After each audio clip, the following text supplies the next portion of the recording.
¿Cuál es el misterio sin resolver más interesante de tu país?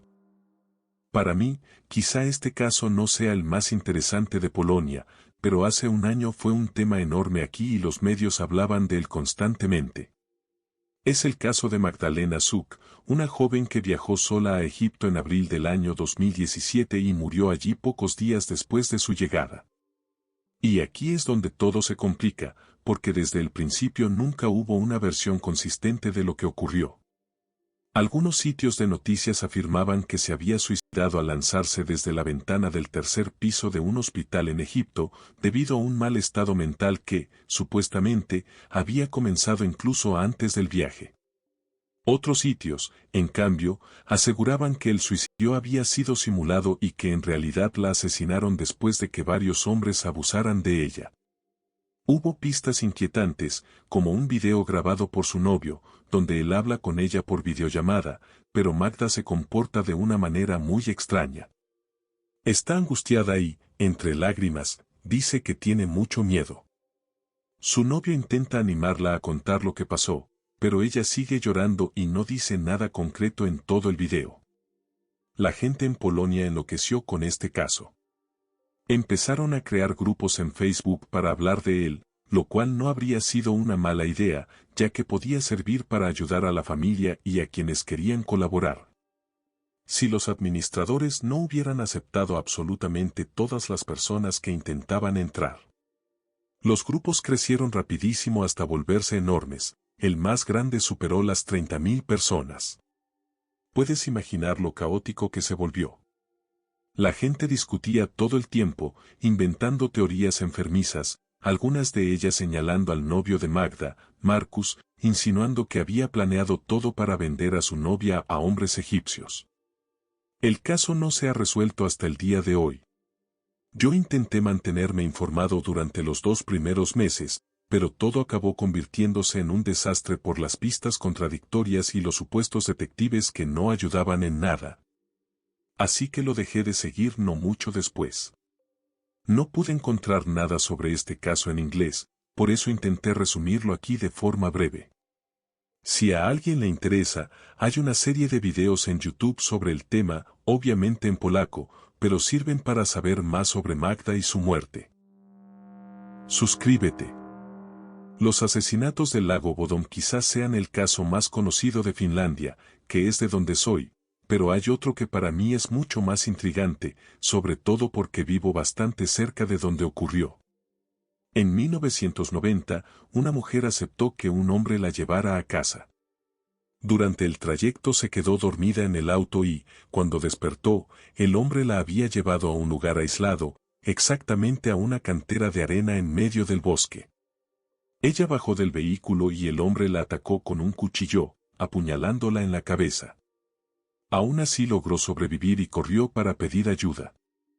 El atacante nunca fue capturado. Un año después, en 1991, el cadáver mutilado de otra mujer fue hallado cerca de esa misma cantera.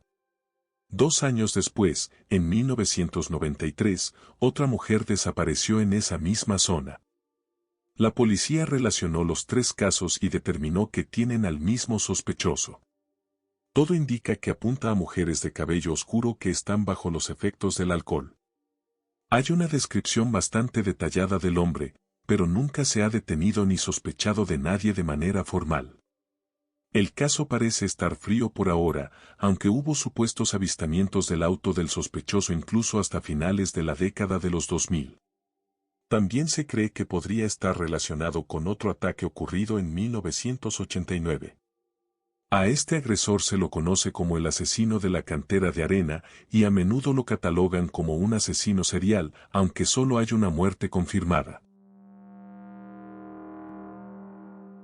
Bible ya fue mencionado como uno de los casos más conocidos de Escocia, pero yo prefiero uno menos famoso, el caso de Marion Gilchrist y Oscar Slater. Marion Gilchrist era una anciana adinerada, tenía más de 80 años, y todo ocurrió en 1908. Su empleada salió a comprar el periódico de la noche y, mientras estaba fuera, la vecina del piso inferior subió porque escuchó ruidos y un poco de alboroto. Al entrar al apartamento, Una persona extraña salió del dormitorio del fondo, pasó junto a ella sin decir palabra y se marchó. La empleada no reaccionó con preocupación, así que la vecina no sospechó nada, hasta que, momentos después, encontraron a Marion brutalmente golpeada hasta morir. En el dormitorio trasero había una caja de documentos forzada y faltaba un broche con forma de media luna. La policía comenzó investigando a la familia, pensando que todo estaba relacionado con recientes cambios en el testamento, debido a la caja de documentos. Pero la familia estaba llena de médicos, abogados y políticos, así que los altos mandos de la policía orientaron a los investigadores para que miraran hacia otros lados. Luego recibieron un aviso de que un hombre de mala reputación estaba intentando vender un recibo de empeño por un broche. Lo rastrearon y encontraron a Oscar Slater, un inmigrante judío alemán. Tras interrogarlo, Slater se mudó a los Estados Unidos, algo que ya tenía planeado desde hacía semanas. La policía interpretó esto como que estaba huyendo de la justicia y pidió que lo detuvieran al llegar a territorio estadounidense. Los estadounidenses lo arrestaron, y él, convencido de su inocencia, se ofreció a regresar voluntariamente para enfrentar un juicio. Tenía una buena coartada, no había pruebas en su contra y, además, el broche que lo había puesto en el radar de la policía no tenía absolutamente nada que ver con el broche robado. Aún así, después de varios testigos pagados y un juicio dirigido por un juez abiertamente racista, Oscar Slater fue condenado a muerte. Solo le cambiaron la pena a cadena perpetua cuando el rey intervino discretamente, al parecer porque alguien le avisó que Slater era inocente. Slater pasó 19 años en prisión antes de que finalmente se estableciera un tribunal de apelaciones en Escocia. Entonces pudo apelar y fue exonerado. Mientras tanto, la persona que destrozó el cráneo de Marion Gilchrist escapó por completo, sin enfrentar nunca la justicia. En noviembre de 1996, en la región de Susurluk, en Turquía, un camión chocó contra un automóvil. 3 personas murieron en el accidente. Uno de ellos era un exjefe de seguridad de Turquía, y los otros 2 eran un hombre no identificado junto con su novia. El hombre llevaba una identificación falsa y todos sus antecedentes habían sido eliminados de los registros gubernamentales. La situación creció enormemente cuando se descubrió que este individuo era un asesino a sueldo que trabajaba para el llamado Estado Profundo turco. Un entramado mafioso con respaldo de la Organización del Tratado del Atlántico Norte. El conductor del camión inicialmente negó tener vínculos con grupos comunistas, pero más tarde se supo que había recibido grandes sumas de dinero provenientes de cuentas bancarias ocultas que, tras rastrearlas, resultaron estar en Estados Unidos. Muchos periodistas que investigaron el caso fueron silenciados o asesinados, y el chofer del camión perdió la cordura en su celda en muy poco tiempo. Todos los casos terminaron archivados y los tribunales europeos se negaron a continuar la investigación. Lo único que parece claro es que el gobierno colaboraba con la mafia para actuar en contra de los comunistas, pero las verdaderas intenciones y afiliaciones del conductor siguen siendo un misterio. También sigue sin saberse cómo perdió la razón tan rápido. ¿Por qué recibió dinero de cuentas estadounidenses y si las 3 personas que iban en el automóvil estaban a punto de revelar algo que se suponía debía permanecer oculto? Estoy en Alemania. Siento que hay demasiados casos así. Peggy Knobloch. En 2001, una niña de 9 años desapareció. Un hombre con discapacidad mental confesó y fue condenado a pesar de que casi no había pruebas. Más tarde fue puesto en libertad, pero, aunque los restos de la niña aparecieron en 2016, no ha habido otros sospechosos. El caso ha recibido muchísima atención mediática y hay detalles muy raros, como que su madre, en plena etapa de duelo, compró un terreno en el cementerio y una lápida años antes de que encontraran el cuerpo. Según recuerdo, la iglesia propietaria del cementerio permitió un memorial, pero no una tumba formal. Luego está Tristan Brubach. En 1998, Tristan, de 13 años, fue asesinado en un paso subterráneo que normalmente estaba muy concurrido, si no me falla la memoria, solían jugar muchos niños por la zona. Cuando lo encontraron, le faltaban los testículos y trozos de músculo de la zona de los glúteos y del muslo. Había niños presentes que vieron parte de lo que ocurrió sin entender realmente qué estaban presenciando. Uno de los sospechosos, al que llaman el hombre de la trenza, fue visto en la escena por una niña de 12 años, saliendo de entre unos arbustos. Días después, un hombre que coincidía con la descripción entró en un despacho de abogados diciendo que acababa de salir de prisión y que ya estaba teniendo problemas otra vez. La asistente legal lo derivó a un abogado penalista, pero nunca volvió a aparecer. Una mujer que daba clases particulares a Tristán declaró que había visto a Tristán varias veces con un hombre que encajaba con esa misma descripción. En 1999, alguien profanó la tumba de Tristán y cavó aproximadamente 1,20 m hacia abajo. Este caso me entristece muchísimo, porque Tristán perdió a su madre cuando tenía 10 años y luego, al parecer, perdió su propia vida a manos de un depredador perturbador. Su padre murió sin llegar a saber nunca qué le pasó a su hijo. Este es un caso ocurrido en Brasil en 1973. El crimen involucró a la familia Carioca Ramírez da Costa, formada por el matrimonio de María da Conceição y João, y sus 7 hijos, que en ese momento tenían 15, 14, 13, 11, 10, 8 y 3 años.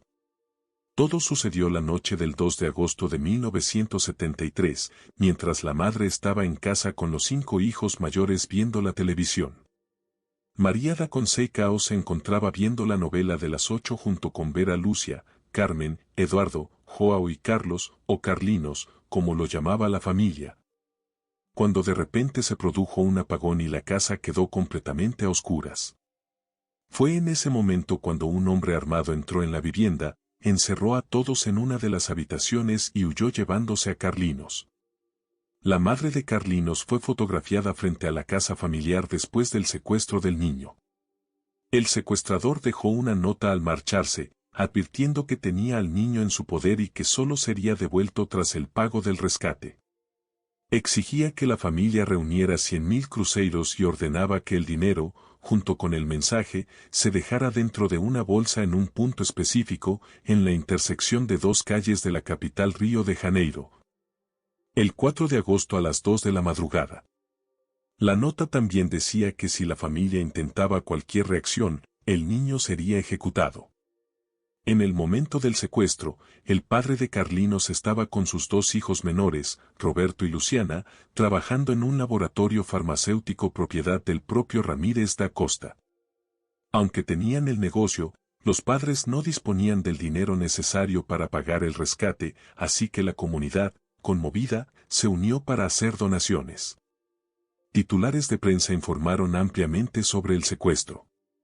Además, las autoridades cariocas no tenían experiencia en ese entonces para manejar secuestros. Y mientras tanto, el día y la hora pactados para dejar el rescate, la zona estaba repleta de policías disfrazados de vendedores de helados, de palomitas y de civiles. Pero aún así dejaron la bolsa con el dinero exactamente en el punto indicado. Carlinos nunca apareció. Las investigaciones llevaron a varios sospechosos, incluyendo a los directores de una clínica que estaba junto a la casa de los Ramírez da Costa, ya que uno de los dueños tenía interés en comprar la propiedad. El médico, llamado Mario Filisola, habría ofrecido 60.000 cruzeiros por la casa, y la policía comenzó a sospechar que el secuestro podía ser una maniobra para presionar a los padres del niño. Las autoridades incluso arrestaron al carpintero de la clínica, Cleber Ramos, creyendo que había sido contratado para secuestrar al pequeño. Pero ante la falta de pruebas acabaron liberándolo. Otros empleados también fueron investigados y llevados a declarar, aunque la policía no encontró nada que probara la participación del doctor. Sin embargo, los investigadores notaron varias inconsistencias. Los sospechosos fueron llevados por la policía para declarar. La familia de Carlinos tenía 3 perros, y ninguno pareció reaccionar cuando el secuestrador entró en la casa. Además, la puerta no mostraba señales de haber sido forzada, y la caja de luz en la que se cortaron los cables no estaba en un lugar evidente. Esos detalles sugerían que el intruso podía ser alguien conocido por la familia. Para empeorar las cosas, las investigaciones revelaron que Joao, el padre de Carlinhos, estaba enfrentando una fuerte crisis económica y necesitaba dinero desesperadamente. De hecho, cuando la comunidad reunió donaciones para pagar el rescate, la cantidad superó los 300.000 cruzeiros, el triple de lo exigido, y no se sabe qué pasó con todo ese dinero. Aparecieron aún más inconsistencias. Era inevitable que los padres de Carlinhos se convirtieran en sospechosos, especialmente el padre, quien fue acusado de haber fingido el secuestro. No tardaron en surgir todo tipo de historias sobre la pareja, como que Joao tenía un romance con una secretaria y que ambos habrían planeado el secuestro. Además, la madre del niño solía aparecer sonriendo y saludando ante la prensa, algo que generó sospechas entre los periodistas. Las investigaciones siguieron su curso. Uno de los rumores sobre la madre de Carlinhos decía que tenía un romance con un líder religioso local y que este hombre había secuestrado al niño y se lo había llevado a Maranhão. Luego, en enero de 1974, unos 6 meses después de la desaparición, un hombre llamado Adilson de Oliveira se presentó ante la policía. Asumió la responsabilidad del crimen y afirmó que Joao Costa había sido el autor intelectual. El padre de Carlinhos fue arrestado y liberado al día siguiente gracias a un habeas corpus. Más tarde, los investigadores descubrieron que la confesión de Adilson no era verdadera y, ante la falta de pruebas, el caso se cerró. Este caso ocurre en Irlanda y trata sobre un individuo repugnante llamado Larry Murphy que, en el año 2000, fue detenido con una mujer en el maletero de su auto en un bosque de una comunidad rural. Él había seguido a la mujer desde su trabajo hasta su coche, la golpeó en la cara y la metió en su vehículo. Luego la violó repetidamente. Los detalles son realmente horribles. Finalmente le dijo que la llevaría de vuelta a casa, pero en lugar de eso condujo hacia el bosque. La llevaba en el maletero con las manos atadas con su propio sujetador y algo sobre la cabeza, probablemente una bolsa. Ella logró soltarse las manos e intentó defenderse cuando él abrió el maletero para sacarla, y él respondió cerrando la tapa del maletero contra sus piernas una y otra vez. En ese momento llegó un coche con 2 hombres que estaban de cacería. Lo reconocieron porque era alguien conocido en la zona, pero desde su ángulo pensaron que quizá tenía un ciervo en el maletero. No está del todo claro cómo ocurrió, pero en algún momento se dieron cuenta de que lo que había allí era una mujer. Ella logró salir del coche y Larry huyó conduciendo. Los cazadores corrieron hacia la víctima, que estaba desnuda, aterrada, sin poder ver, con las piernas heridas, y en su desesperación corrió directo hacia un cerco de alambre de púas. Los hombres la alcanzaron, la cubrieron con un abrigo y la llevaron con la policía, la Garda irlandesa. Cuando los agentes llegaron a la casa de Larry Murphy, él estaba tomando algo y se fue con ellos sin resistencia. Murphy estuvo en prisión solo 10 miserables años. Nunca mostró arrepentimiento y no participó en ningún programa de rehabilitación, pero aún así quedó en libertad. Desde entonces ha estado moviéndose constantemente por Irlanda, Europa y el Reino Unido, y se sabe que ha vivido con otros violadores que conoció en prisión. Un compañero de celda afirmó que Murphy admitió haber matado a Deirdre Jacob. Con nuevas pruebas, la Garda lo nombró sospechoso principal en el caso de su desaparición. Ella era una estudiante de magisterio que había regresado de la universidad en el Reino Unido para pasar las vacaciones. A nivel local, mucha gente cree que Murphy es responsable de todas las desapariciones mencionadas anteriormente. No sé cómo podrán resolver esos casos, ni qué terminará saliendo a la luz, pero lo único claro es que este hombre es un monstruo absoluto y merece morir por todo el daño que ha causado. Este caso proviene de Italia, y lo cierto es que en la historia italiana hay tantos misterios que es casi imposible elegir solo uno. En cuanto a terrorismo, masacres o situaciones con múltiples víctimas, hay decenas de casos. Si tuviera que escoger uno, sería el desastre de Ustica. Un avión de una aerolínea italiana explotó en pleno vuelo, matando a 81 personas. Como era de esperarse, hubo una enorme cantidad de encubrimientos, y la teoría más persistente es que el avión quedó atrapado en medio de una batalla entre cazas franceses, estadounidenses y libios. En cuanto a crímenes comunes, también hay cientos. Uno particularmente interesante es el asesinato de Marta Russo. En 1997, ella caminaba junto a una amiga por un sendero de la Universidad La Sapienza, en Roma, cuando de repente cayó al suelo. Había recibido un disparo en la cabeza y murió 5 días después. Este caso conmocionó a todo el país. Una estudiante caminaba por su universidad y, de la nada, murió, como si la hubiera matado un fantasma. Aunque 2 personas fueron condenadas después de un juicio muy mediático, existen numerosas dudas sobre si realmente fueron los autores del crimen. En cuanto a secuestros, la desaparición de Emanuela Orlandi es uno de los casos más emblemáticos, rodeado de conspiraciones.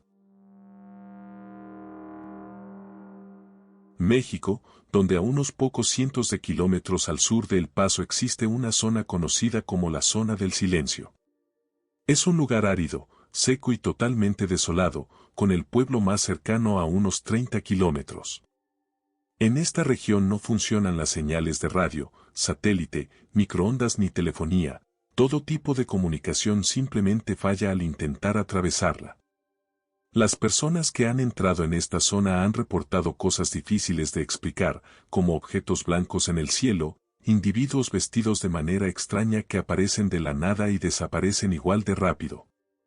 Un amigo mío, que es biólogo de campo y pasó por esa área, describió una sensación corporal muy extraña, como si sus sentidos se hubieran agudizado de golpe.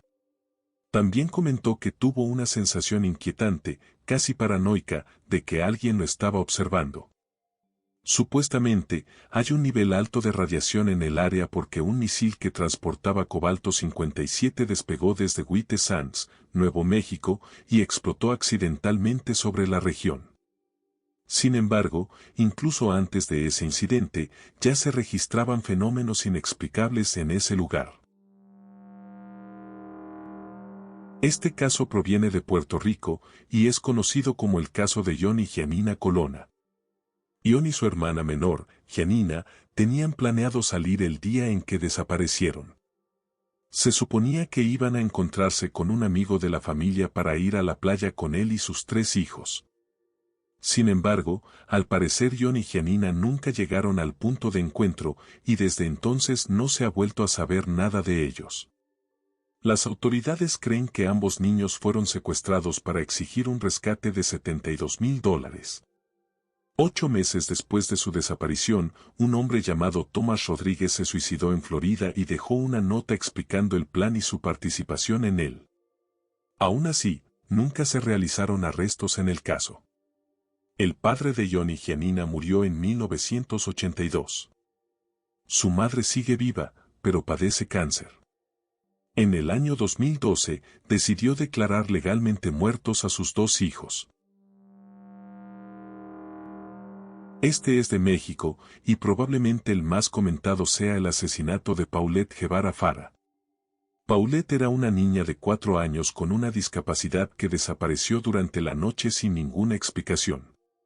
Hubo una enorme campaña pública y un frenesí mediático para encontrarla, pero sin éxito.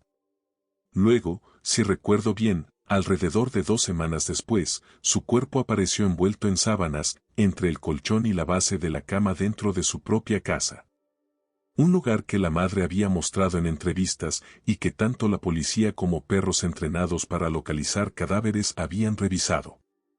Una de las niñeras insistió en que el cuerpo no estaba allí originalmente, porque ella fue de las primeras en buscar a Paulette y aseguró que ese fue precisamente el primer sitio que revisó.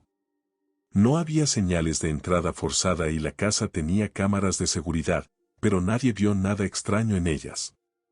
Hay un video en YouTube donde se muestra el lugar exacto donde encontraron el cuerpo, y se ve cómo lo descubren. También se habla mucho de una entrevista que la madre dio sentada en la misma cama donde días después hallaron a Paulette, y supuestamente se ven los pijamas que serían los mismos que tenía la niña cuando fue encontrada.